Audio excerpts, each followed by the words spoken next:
medir la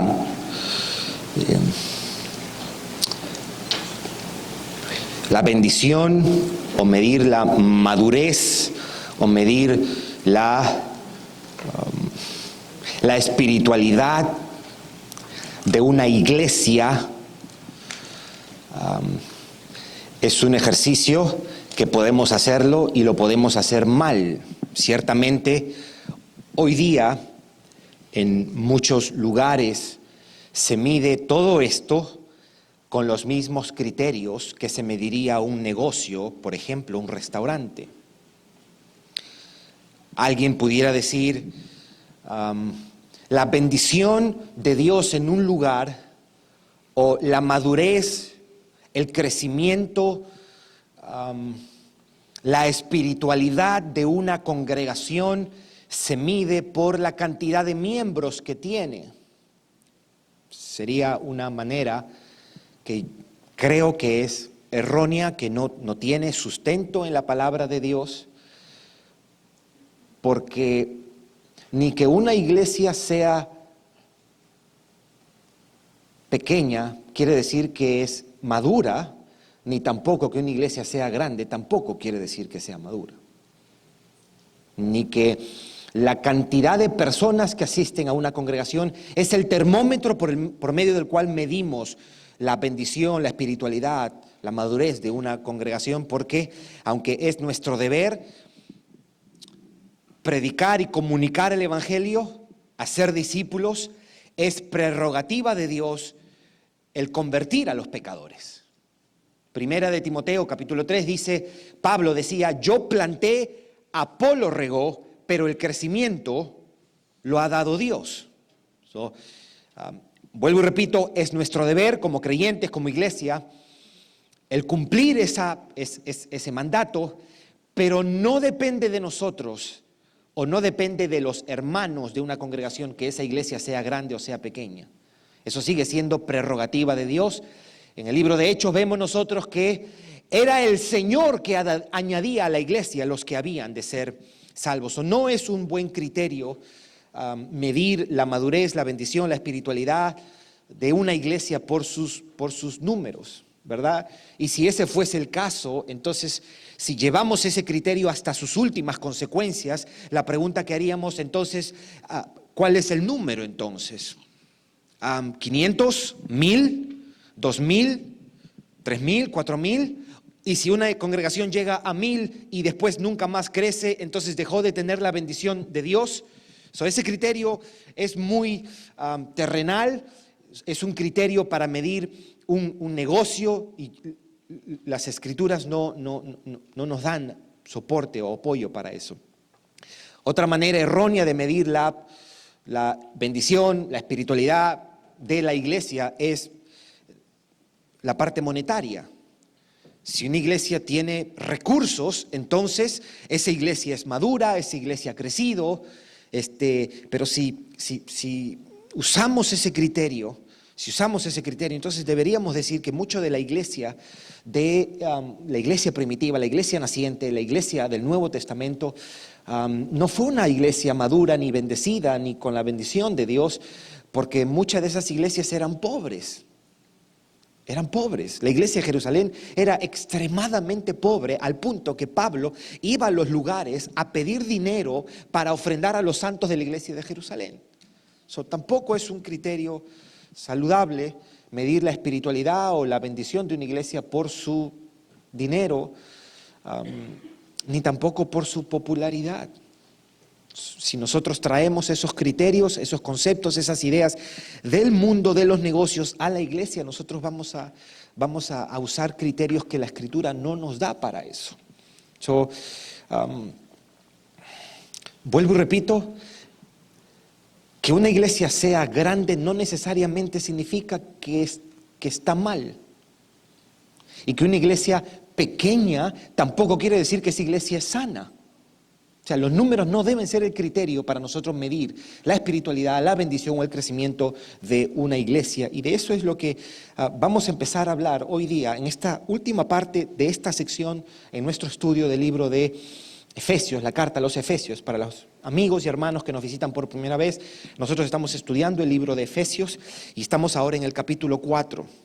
Y en este capítulo nosotros habíamos dicho, hasta donde hemos llegado la semana pasada, llegamos hasta el versículo 12, habíamos dicho que Cristo Jesús le da dones a su iglesia para que los creyentes de la iglesia sean capacitados, entrenados, equipados, para que ellos sirvan y la iglesia sea edificada. Eso era lo que habíamos compartido la semana pasada. En otras palabras, Cristo le da dones a su iglesia para que los creyentes sean equipados para servir a la iglesia. Y de esa manera la iglesia crezca espiritualmente o la iglesia sea edificada. La pregunta que correspondería sería, ¿y hasta dónde debe crecer la iglesia? ¿O hasta dónde debe ser edificada la iglesia? ¿Cuál es el estándar? ¿Cómo medimos eso? ¿Verdad? Eso es lo que vamos a ver hoy día. Desde estos versículos 13, 14, 15 y 16. En el versículo 13 vamos a mirar hasta dónde debe crecer la iglesia, cuál es el estándar para medir el crecimiento de la iglesia. Número 2, en el versículo 14 vamos a ver cuál es el resultado de ese crecimiento. Y número 3, en los versículos 15 al 16 vamos a ver 4 cosas que Pablo dice respecto al crecimiento del creyente. Esa es básicamente la estructura del mensaje. Al final hacemos algunas observaciones. Básicamente esa es la estructura de lo que voy a compartir.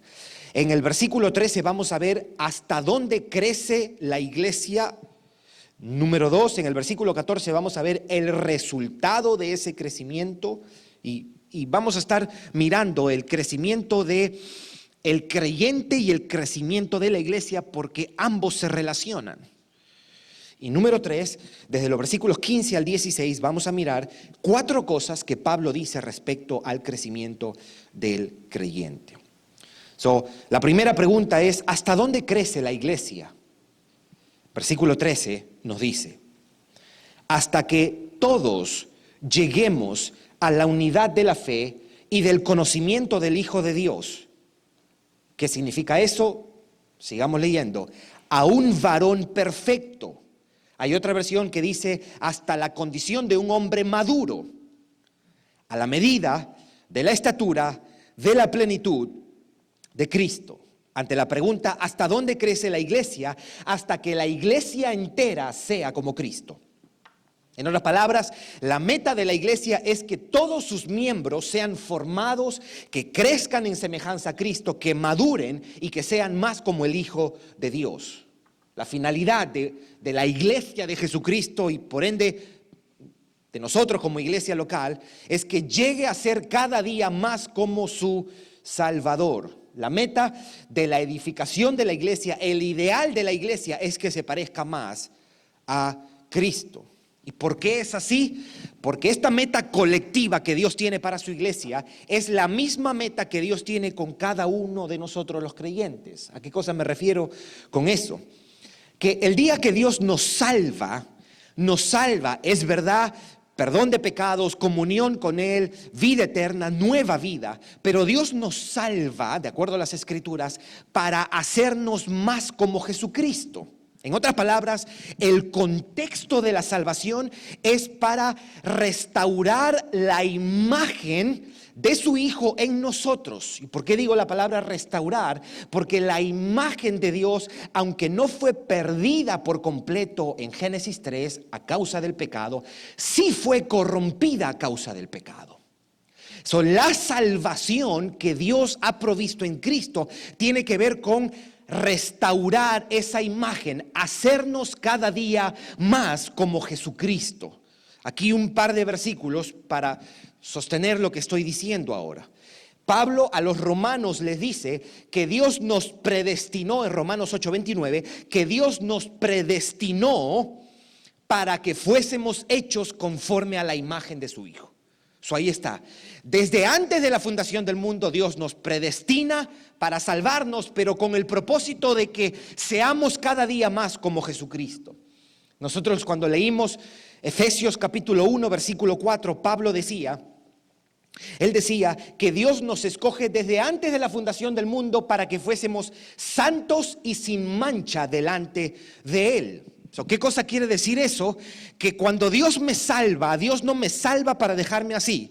Dios me salva para hacerme cada día más santo, a cada uno de nosotros. Ese es el propósito de nuestra salvación. El propósito de nuestra salvación es que nosotros crezcamos más en el carácter de Cristo, que nos parezcamos más a Cristo, que seamos cada día más santos y sin mancha delante de Él. Cuando alguien pregunta algún día, ¿y cuál será la voluntad de Dios para mi vida? Eso está claro. Primera de Tesalonicenses, capítulo 4, versículo 3 dice, la voluntad de Dios es vuestra santificación. ¿Qué cosa quiere decir eso? Que desde el día de nuestra conversión comienza en todo creyente este proceso que las Escrituras llaman la santificación. Este proceso empieza en la conversión, termina el día que el Señor nos lleve a su gloria. Pero es el proceso por medio del cual todos nosotros los creyentes somos hechos de tal manera que seamos menos influenciados por el pecado y que seamos más parecidos a Cristo. De eso se trata la salvación. Es más, de acuerdo al libro de Filipenses, nosotros llegaremos un día donde seremos igual a Cristo, no solamente en carácter, aún vamos a tener el mismo tipo de cuerpo que tuvo Jesucristo. Por eso Pablo dice a los filipenses que Dios transformará nuestro cuerpo de la humillación nuestra para que sea semejante al cuerpo de la gloria suya. En otras palabras, nuestra restauración final incluye de que aún nuestros cuerpos serán como el de Jesucristo. Yo he dicho todo esto porque la meta colectiva de la iglesia es la misma meta que Dios tiene con cada creyente individualmente, hacernos más como Jesucristo. En otras palabras, Dios quiere hacernos a nosotros como Cristo individualmente y quiere que seamos como Cristo colectivamente. No obstante, el versículo 13 menciona y dice, hasta que todos lleguemos a la unidad de la fe y del conocimiento del Hijo de Dios. Y esto tiene que ver hasta que todos, note el énfasis, hasta que todos, no solamente unos cuantos, no solamente el 20% de una congregación o de la iglesia de Cristo, todos, el 100% debe llegar a la unidad de la fe y del conocimiento del Hijo de Dios o a un entendimiento de nuestra fe y que todos tengamos un conocimiento personal o experimental de nuestro Señor Jesucristo. Eso es uno. ¿Hasta dónde crece la iglesia? ¿Hasta dónde debe crecer la iglesia? Hasta que se parezca cada día más a su Salvador. 2. ¿Cuál es el resultado de ese crecimiento?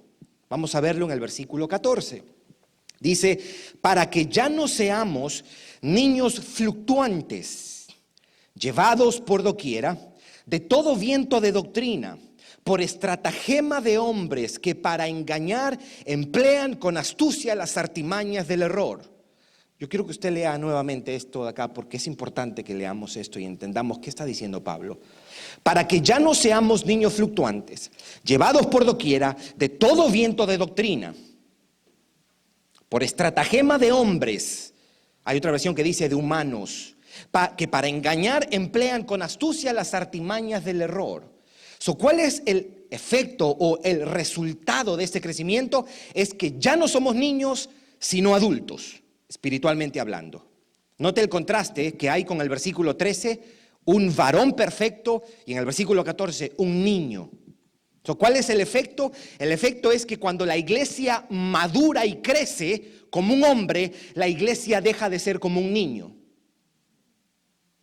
Cuando la iglesia crece en semejanza a Cristo, la iglesia deja de ser como un niño en el sentido de fragilidad, que es movido por el error. Note la advertencia que hay entre líneas en este pasaje. Una advertencia acerca del peligro de la falsa enseñanza y de los falsos maestros. O sea, una advertencia contra el error y contra los que enseñan el error.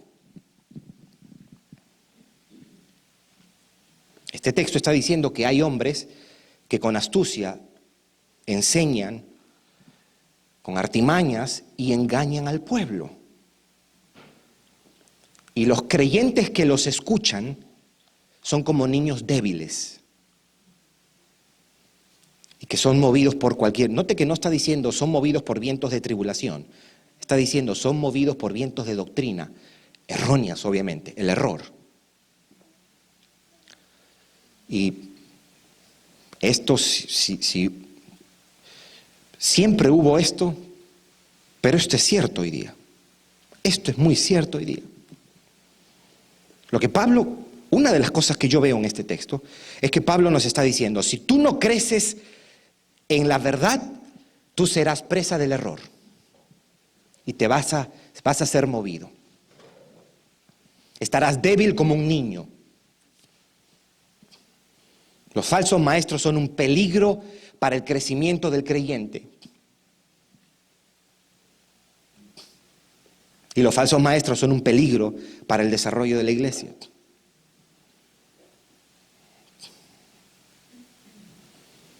Yo creo que si para Pablo esto no fuese importante, yo no creo que él tendría que insistir. Si usted lee las 13 cartas de Pablo, usted va a notar que en casi todas hace énfasis de esto.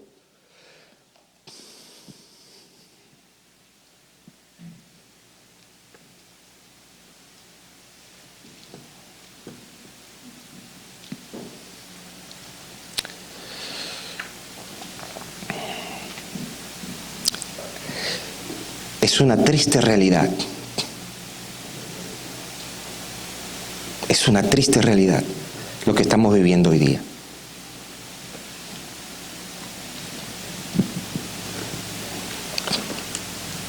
Que en el mundo hispano falsos maestros sean los líderes más influyentes.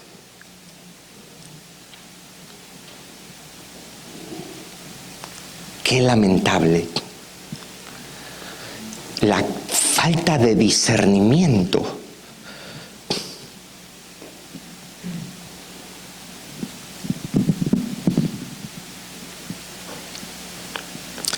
Y yo creo, en un sentido, que tiene que ver, porque si tú dices, este señor está enseñando el error y se caracteriza por enseñar el error, este señor está enseñando mal. Los cristianos te dicen, a ti te falta amor, tú no eres nadie para juzgar. O la gente dice, yo no soy nadie para juzgar. ¿Cómo que no?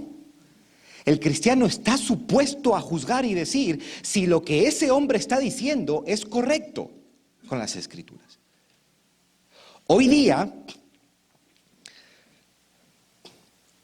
y yo creo que se debe escribir acerca de esto, los nuevos creyentes van y compran libros de los primeros pasos de un creyente, o nací de nuevo y ahora ¿qué hago? Y ninguno de esos materiales o esos libros, todos se enfocan en cosas que son importantes. El nuevo creyente debe leer la Biblia, el nuevo creyente debe orar, el nuevo creyente debe tener una iglesia, el nuevo creyente debe tener compañerismo con sus hermanos, el nuevo creyente se debe involucrar a las iglesias y demás. Pero no enseñan, por ejemplo, qué es lo que tú esperas de tu líder o tu pastor. O tampoco se enseña, busca una iglesia sana. Porque la gente dice, esa iglesia cristiana no importa. Hoy día sí importa. Entonces la gente, los cristianos, dicen, no, mi pastor enseña mal, mi pastor, bueno, tiene sus pecados aquí y allá, es un adúltero, es un ladrón, pero yo no soy nadie para juzgarlo. Usted es alguien para juzgarlo. Si para elegir un anciano en la iglesia, de acuerdo a 1 de Timoteo 3, debe ser, dice Pablo, el que anhela obispado o el llamado al pastorado, buena obra desea. ¿Se acuerda? 1 de Timoteo 3. Pero es necesario que el obispo sea irreprensible. Entonces, la iglesia debe decir, ok, aquí hay un candidato. Pregunta, ¿es irreprensible ese hermano candidato para el liderazgo? Y la iglesia debe velar que no solamente el candidato, sino el pastor de la iglesia siga siendo irreprensible. ¿Me explico? Eso es juzgar. Eso es evaluar y decir, ¿sabe qué? La verdad que este hermano o este líder de la iglesia ha demostrado irreprensibilidad. Marido de una sola mujer, sobrio, prudente, decoroso, hospedador, apto para enseñar, no contencioso, no dado al vino. Entonces, lo que Pablo me está diciendo es, yo tengo que mirar si estos requisitos son exhibidos por este candidato y estos requisitos siguen siendo modelados por los ancianos o los líderes de una iglesia. Ahí está, tenemos que juzgar. Y dos, si lo que me está enseñando está en conformidad a esto. Eso tiene que hacer la iglesia. Hoy día no. Hoy día a los cristianos les han sacado, y perdone si esto ofende a alguien, el cerebro. Les han sacado el cerebro. Usted no piense. Usted hace lo que nosotros decimos aquí. No. Meta el cerebro otra vez.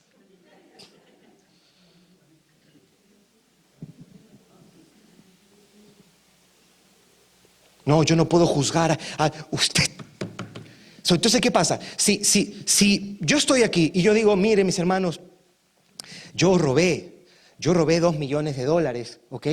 Pero usted sabe, somos pecadores, ¿verdad? Aquí estamos, ya el Señor me perdonó, vamos para adelante. Y alguien se para, ¿cómo que usted robó? ¿Y usted devolvió? Bueno, sí, devolví una parte, pero me he quedado con un poquito. Pero usted se arrepintió. Sí, claro. Y usted ha sido restaurado, usted está siguiendo, pero usted debería dejar eso por su rol por un tiempo, porque usted, entonces una hermana se levanta, no juzgues al pastor. No juzgues al pastor. Entonces, ¿que el pastor está por encima del escrutinio del pueblo? No. Entonces, aquel que piensa es mirado como que es un rebelde. No está siendo rebelde, está usando la materia gris que Dios le ha dado para que no seamos niños fluctuantes, llevados por doquiera de todo viento de doctrina, por estratagema de hombres que para engañar emplean con astucia las artimañas del error. En el momento, y yo le he dicho esto a los miembros de esta congregación y a esta iglesia, en el momento que yo me pare aquí y yo diga, esto te dice el Señor, y yo me ponga a hablar disparates, y yo me ponga a decirle a usted tiene que pactar, y usted tiene que declarar, y usted tiene que hacer esto, usted tiene todo el derecho a agarrar, sacar su zapato y tirarme el zapato.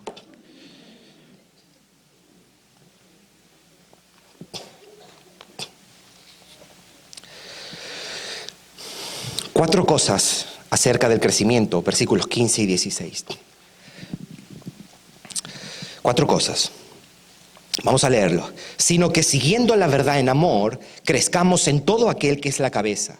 Esto es Cristo, de quien todo el cuerpo, bien concertado y unido entre sí, por todas las coyunturas que se ayudan mutuamente, según la actividad propia de cada miembro, recibe su crecimiento para ir edificándose en amor. Hay 4 cosas, 4 verdades en este pasaje que Pablo dice acerca del crecimiento del creyente. 2 de ellas están en los versículos 15 y 2 de ellas están en los versículos 16. Vamos a mirarlas una por una. Número 1, el crecimiento del creyente se da en dependencia de Cristo. Leamos el versículo 15. Sino que siguiendo la verdad en amor, crezcamos en todo aquel que es la cabeza, esto es Cristo. ¿Qué cosa quiere decir eso? Que el crecimiento del creyente se da por estar unido a la cabeza que es Cristo. En otras palabras, Cristo es la fuente de mi crecimiento espiritual. Pablo dijo que Cristo es nuestra santificación. 1 Corintios 1:30. ¿A qué se refiere el apóstol Pablo con que Cristo dice, Cristo ha sido hecho por nosotros sabiduría, justificación, y después dice, y santificación? ¿Qué cosa quiere decir eso? Lo que Pablo está tratando de enseñarnos es que Cristo con su sacrificio en la cruz del Calvario hace 2000 años atrás es la única base para nuestra salvación, número 1, pero también Él es la única base para que nosotros sigamos creciendo en santidad. En otras palabras, sí, Cristo al comienzo y después yo estoy aquí y las cosas que yo haga, las cosas que yo me esfuerce. No. El creyente es salvo por Cristo y crece en santidad en dependencia de su cabeza, que es Cristo. Es aferrados a Cristo, conociendo a Cristo, en dependencia de Cristo, amando a Cristo, confiando en Cristo, modelando a Cristo. Es en dependencia de Cristo, de su cabeza, que nosotros crecemos. No hay crecimiento cristiano aparte de Cristo y de la cruz del Calvario. La cruz del Calvario, el mensaje del Evangelio, no son las enseñanzas del grado 1. Ya usted está en grado 12, usted necesita otra cosa. No, usted nunca se va a graduar de su necesidad de escuchar el Evangelio, de escuchar la obra de nuestro Salvador Jesucristo. Es Cristo para el que recién empieza, Cristo para el que ha madurado y Cristo hasta el final. Cristo es la fuente de nuestro crecimiento espiritual. Número 2, el crecimiento del creyente está fundamentado en la verdad bíblica. Leamos el versículo 15 nuevamente. Sino que siguiendo la verdad en amor, crezcamos en todo aquel que es la cabeza, esto es Cristo. Hay unas versiones que traducen ese siguiendo la verdad en amor de dos maneras. Algunos lo traducen hablando la verdad en amor, que eso es cierto también, debemos hablar la verdad en amor mientras nos edificamos, mientras nos animamos a apuntarnos hacia Cristo con la verdad, aconsejar con la verdad, animar con la verdad, exhortar con la verdad. Pero hay otras traducciones que también lo dicen diciendo aferrándonos a la verdad en amor, y eso también es cierto. El creyente o el crecimiento de un creyente está fundamentado en la verdad bíblica. ¿Qué cosa quiere decir eso? Que para crecer espiritualmente usted necesita la verdad. Conocerla, entenderla, abrazarla, someterse a ella, dejar que la verdad nos gobierne. ¿Cuál verdad? La verdad que leemos desde aquí. La verdad que escuchamos de la palabra de Dios desde el púlpito, lo que entendemos, lo que aprendemos. Un statement, y lo voy a decir de una manera sencilla. El crecimiento de un creyente es proporcional a su comprensión del Evangelio. Usted nunca crecerá más allá de una sólida y bíblica comprensión del Evangelio y sus implicaciones. El Evangelio no es material de kinder. O para parafrasear a Tim Keller, el Evangelio no es el ABC del cristianismo. El Evangelio es el A a la Z del cristianismo.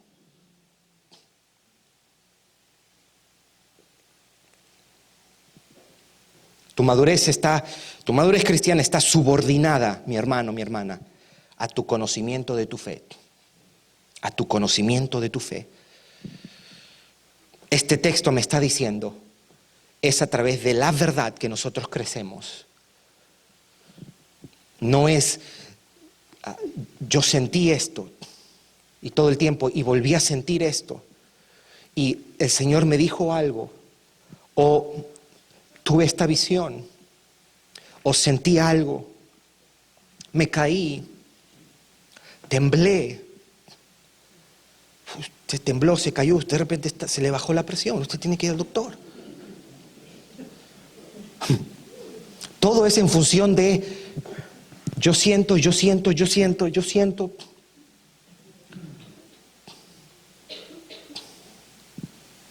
yo escuché, y yo miré, y de palabra nada.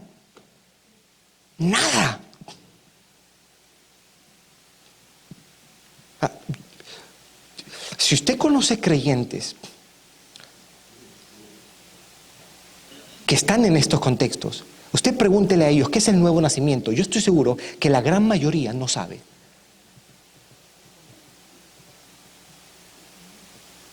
¿Sabe por qué? Porque el Evangelio hoy día se ha convertido en lo que tú sientes. No es lo que tú sientes. Porque hay veces que vas a sentir, otras veces no. Eso es tan subjetivo, tan cambiante, mi hermano.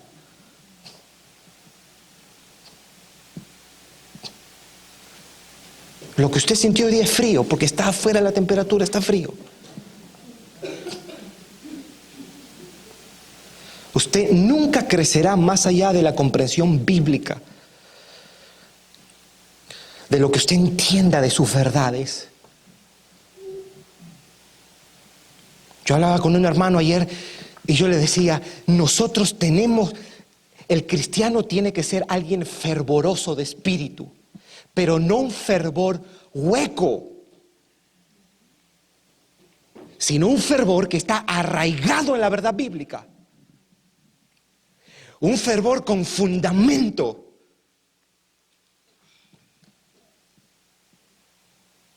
Tres, el crecimiento del creyente sucede cuando estamos unidos al cuerpo. Versículo 16. De quien todo el cuerpo, bien concertado y unido entre sí, por todas las coyunturas que se ayudan mutuamente. Esto quiere decir que la unidad es necesaria para la madurez espiritual. O para decirlo de otra manera, crezco cuando estoy en unión con otros miembros del cuerpo de Cristo. El compañerismo cristiano es indispensable para el crecimiento cristiano. Ahí está. Pablo está usando la analogía de la iglesia es un cuerpo constituida de miembros. Nosotros somos miembros del cuerpo de Cristo. No hay crecimiento si no hay una vida de activo compañerismo con otros creyentes.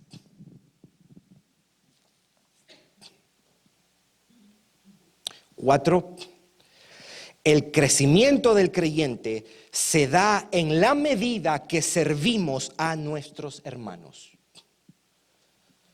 Tomando nuevamente la analogía del cuerpo, lo que Pablo está tratando de decir es, en dependencia de la cabeza, al estar unido al cuerpo y cumpliendo su función de miembro, es que el cuerpo crece. Versículo 16, mire lo que dice nuevamente. De quien todo el cuerpo, bien concertado y unido entre sí por todas las coyunturas que se ayudan mutuamente, ¿según qué? La actividad propia de cada miembro. Según la actividad propia de cada miembro, recibe su crecimiento para ir edificándose en amor. En otras palabras, nuestro crecimiento cristiano también se da mientras trabajamos según nuestras capacidades para servir a otros hermanos. Cuando cumplimos la función que tenemos, al mar, sea cual sea, cuando cumplimos nuestra actividad propia, para usar el lenguaje de la Reina Valera, nunca creceremos sin servir. Seremos como un miembro atrofiado de nuestro cuerpo. ¿Qué está diciendo el apóstol Pablo aquí? Quiero resumir este versículo 15 y 16. Lo que el apóstol Pablo está diciendo aquí es que el creyente crece cuando, al estar unido a Cristo, en comunión con sus hermanos y aprendiendo la verdad bíblica, sirve a su comunidad en amor. Nuevamente, el creyente crece al estar unido a Cristo, en comunión con sus hermanos, aprendiendo la verdad bíblica y sirviendo a su comunidad en amor. Por lo menos esas 4 cosas él está diciendo ahí. Que el crecimiento del creyente se da en dependencia de Cristo, el crecimiento del creyente está fundamentado en la verdad bíblica, el crecimiento del creyente se da cuando estamos en compañerismo o unidos al cuerpo, y el crecimiento del creyente se da en la medida que nosotros servimos o funcionamos, servimos a nuestros hermanos o funcionamos en conformidad a la actividad que Dios nos ha dado, sea exhortar, sea animar, sea servir, sea lo que hagamos, Cada uno de nosotros tiene esa responsabilidad y solo el crecimiento se dará en la medida que esos elementos estén.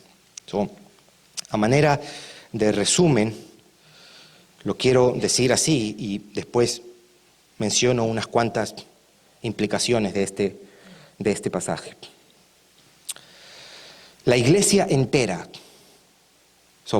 para hacerlo más personal, voy a mencionar día de adoración. ¿Okay? Somos una expresión local de la iglesia global de nuestro Señor Jesucristo. No somos ni el dedo meñique.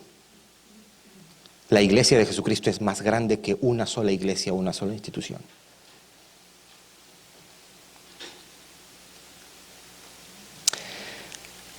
La iglesia entera, día de adoración, es edificada y crece cuando todos sus miembros están unidos al cuerpo, conocen la verdad, sirven en amor y trabajan según su capacidad para el bien de la iglesia.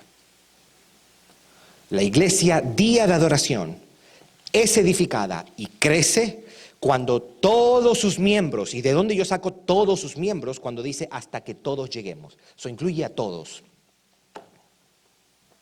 No one left behind. Nadie se queda atrás. Todos sus miembros están unidos al cuerpo, conocen la verdad, sirven en amor y trabajan según su capacidad para el bien de la iglesia. En otras palabras, piensen en esto. La verdad cristiana, el compañerismo cristiano y el servicio cristiano son los ingredientes necesarios para la madurez cristiana.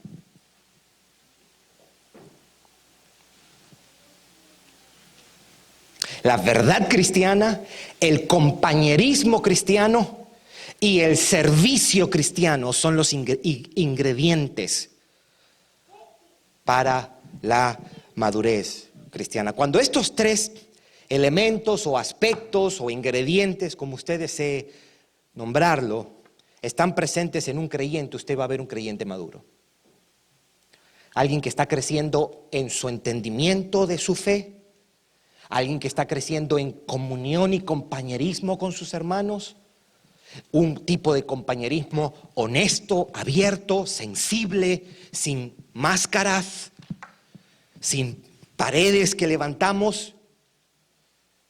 Y cuando sirve a su comunidad en amor, ese creyente será un creyente maduro. Y eso, en un nivel colectivo, es lo mismo. Cuando estos tres aspectos, la verdad bíblica, el compañerismo y el servicio, están presentes en una iglesia, usted va a ver una iglesia que crece y es edificada. Al margen si tiene 50 miembros o tiene 2,000 miembros.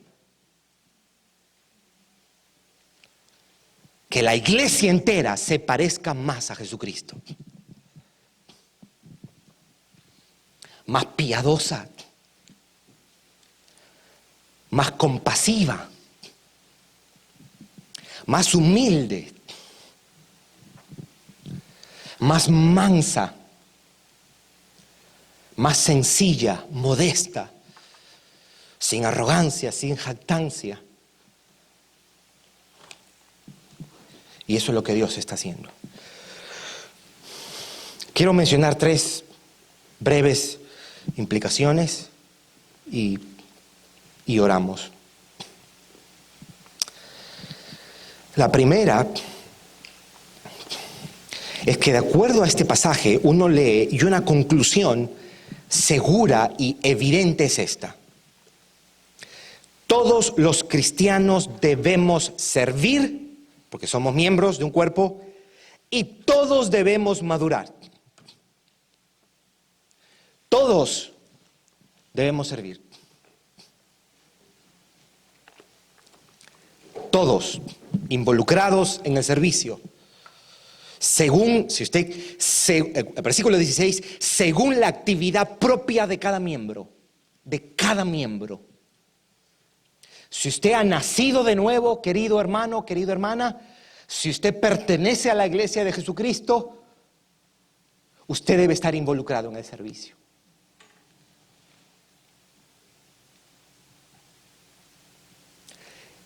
todos deben madurar, crecer.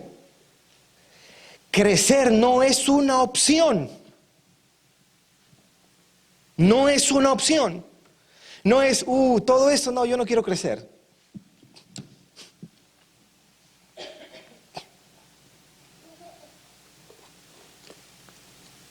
Cuando yo estaba en primaria, yo no sé cuánto mido, pero en primaria yo era bien chiquito. Todos los apodos el que más me decían era, en Perú, a una persona pequeña se le dice el chato. Chato. Sí. Y mi papá consultó con un amigo doctor y le dijo, no, está en plena etapa, él va a seguir creciendo, pero cómprale una bicicleta y súbele el asiento. Yo recuerdo que iba con mi papá. Eso fue un martirio porque me levantaba a las 4 de la mañana a ir a correr. Él corría y yo iba en la bicicleta. Entonces yo iba así y... porque el asiento estaba acá y el pedal estaba acá. La teoría del doctor era, los huesos se estiran, eso, y usted crece. Yo podía decir, no quiero, estoy bien así. Ahora, no sé si eso sirvió, o sea, tampoco es que yo sea pues un hombre de 6 pies. Pero crecer espiritualmente no es una opción. Ahí usted no puede decir, ¿sabes qué? Eso, la de bicicleta, lo de... No es una opción. Y servir no es una opción. 2, tomando en cuenta nuevamente que el verso 13 y todo el sentir de todo el pasaje es hasta que todos lleguemos a la madurez cristiana, la implicación debería ser, debemos ocuparnos para que otros creyentes también crezcan. Preocuparnos y ocuparnos. Esto no es, yo estoy bien aquí, yo he madurado. Esa no es la actitud que está en armonía con el espíritu de este pasaje, y esa no es la actitud que refleja a Cristo. Es más, cuando un creyente o una creyente en la iglesia comete un pecado, la reacción más piadosa debería ser lamento y tristeza. No, déjame contarte lo que hizo fulanita de tal. ¿Te enteraste?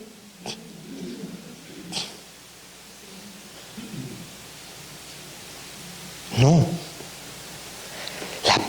Tomando esto en cuenta, la primera reacción cuando alguien no evidencia el carácter de Cristo y alguien comete un pecado, debería ser el lamento, las lágrimas, llorar, la tristeza. Mi hermano, mi hermana, mire el pecado que cometió. En 1 Corintios 5, Pablo está reprendiendo a la iglesia en Corinto, porque en esa iglesia, un miembro de la iglesia se estaba acostando con la esposa de su papá, o sea, parece que era su madrastra. Estaba teniendo relaciones con su madrastra. Y Pablo sabe que los corintios están todos envanecidos porque tienen muchos dones, están todos tranquilos, y Pablo los reprende y le dice: a ustedes les debería dar vergüenza, más bien ustedes debían haber lamentado eso. En otras palabras, lo que Pablo estaba diciendo, cuando un hombre cae o una mujer, un miembro de la iglesia comete un pecado, la primera reacción deberían ser las lágrimas.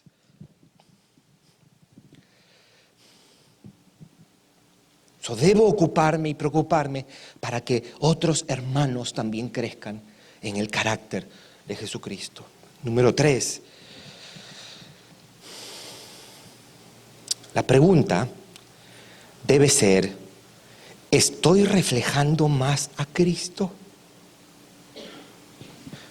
Como iglesia debemos medir, evaluar, ponderar eso, pero individualmente. Si la meta es que la iglesia entera parezca a un hombre de condición madura como Cristo, eso sucede cuando yo crezco en la semejanza a Cristo. Por lo tanto, me debería preguntar: ¿estoy reflejando, me estoy pareciendo más al Hijo de Dios?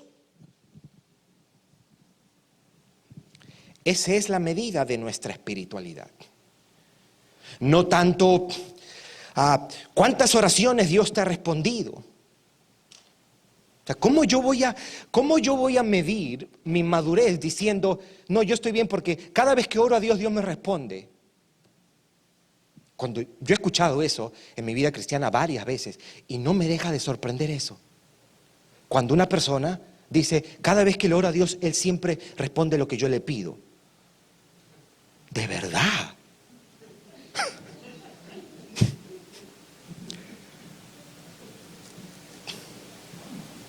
O ni cuántos milagros he recibido. O ni cuántos testimonios tengo. Parecen una fábrica de testimonios. Y el que no tiene, se lo inventa. Se lo inventa. Y exponen, lo agrandan, lo maximizan, lo sobredimensionan porque tiene que impactar. No puede ser cualquier testimonio. No puede ser un dolorcito de cabeza, no. No, tiene que ser algo. No es cuántos milagros, cuántas oraciones, ni cuántos testimonios tú tengas. Y gloria a Dios, si Dios responde oraciones. Yo creo que Dios responde oraciones. Y yo creo que Dios puede hacer milagros. Y yo creo también que podemos tener testimonios. Pero eso no es la medida de mi madurez. ¿Estoy creciendo en semejanza a Cristo? ¿Me estoy pareciendo más a mi Salvador? Los meses de diciembre son los meses de la nostalgia para muchas personas. ¿Por qué? Porque miran a los otros 11 meses y dicen, wow, yo no he logrado nada. No he hecho nada. Y nos medimos exactamente como el mundo se mide. Entonces hay cristianos deprimidos, desanimados porque dicen, uy, tengo aquí 10 años y nada he hecho. No tengo una casa, no tengo esto, no tengo lo otro. Como si eso fuese lo más importante. Lo tenemos todo al revés. ¿No deberíamos decir mejor, wow, yo creo que es evidente la obra de Dios en mi vida? Aunque sigo siendo una persona con pecado, creo que he crecido en sensibilidad con mis hermanos, en compasión, en humildad, en mansedumbre. ¿No cree usted que eso es ganancia? Gran ganancia es la piedad. No dice gran ganancia es una casa de 5 pisos, 10 baños. Gran ganancia es tener un carro grande, lujoso para pavonearnos en Facebook. Mira la bendición de Dios. Ahí están mis diezmos y Dios me ha premiado. Dios tiene que premiarme. ¿Cómo no me va a premiar? Si yo le he sido fiel a Él con mis diezmos y mis ofrendas, Él está obligado a bendecirme. Y usted piensa que yo estoy bromeando. Este es el mensaje que se da. Y así creen muchos creyentes. Imagínese eso. Dios está atado a sus promesas. Que Dios está atado a sus promesas. Dios no tiene que bendecir a nadie. Dios no tiene que responderle la oración a nadie. Y cuando Él lo haga, diga, Señor, no lo has hecho porque yo lo merezca. Ha sido tu gracia y tu misericordia en Cristo Jesús.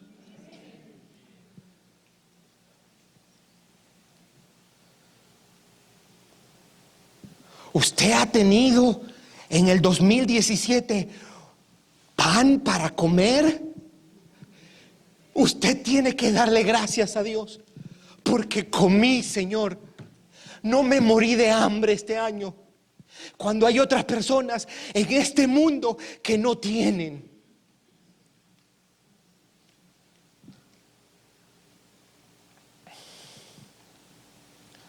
Crecimos en gratitud, crecimos en sencillez, crecimos en dependencia de Dios, crecimos en santidad, somos más piadosos, tenemos ganancia. Gran ganancia es la piedad acompañada de contentamiento, porque sin duda nada hemos traído a este mundo y nada podremos llevar. Así que si tenemos sustento y abrigo, estemos contentos. Y aunque este año 2008 nos vaya difícil en las finanzas, todavía tenemos lo más preciado, y es Jesucristo. Él es nuestro tesoro. Él es la perla de gran precio. Hemos crecido en eso. Y si podemos decir, ¿sabe qué? Quizás no mucho, pero ha habido una mejoría. Antes era una persona muy explosiva y ahora exploto, pero lloro cuando exploto. Oh, eso es un avance. ¿No? ¿No cree usted? Porque va a seguir habiendo pecado, pero cuánta sensibilidad hemos adquirido por nuestro propio pecado. Eso es un avance. Usted está creciendo en santidad. Si usted llora más por su propio pecado, usted está siendo más como Cristo. Y si eso ha pasado, usted dice, gracias por este 2017. Gracias porque tengo riquezas. Quizás perdí algo, no obtuve lo que quise, no salieron todas las cosas como yo había planeado, pero te tengo a ti.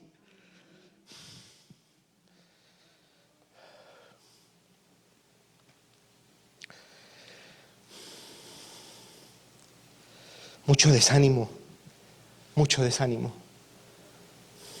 por pensar en las cosas de este mundo. Si usted es de los que hace resoluciones de fin de año, aquí está. Ser como Cristo. Ser como Cristo. Quizás no me vaya bien económicamente. Y no se ponga a declarar tampoco, pues no va a pasar nada. No va a pasar nada. Confía en Dios, que su vida está en las manos de Dios. Ahora, esto no es una actitud derrotista. Si usted tiene un negocio, usted esfuércese, estructúrese, sea fiel, sea honesto, haga y deje que Dios prospere. Si viene, bien. Y si viene bastante, compártalo con la iglesia, ¿no? ¿No? Para eso debería ser. Compártalo con la iglesia. Invite un día a sus hermanos. ¿Sabe qué? Todos a comer a Choris. Yo pago.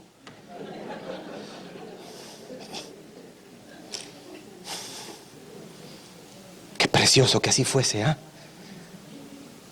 Qué precioso que así fuese. Que estemos velando por el bienestar de mis hermanos. Crecer en la semejanza de nuestro Salvador.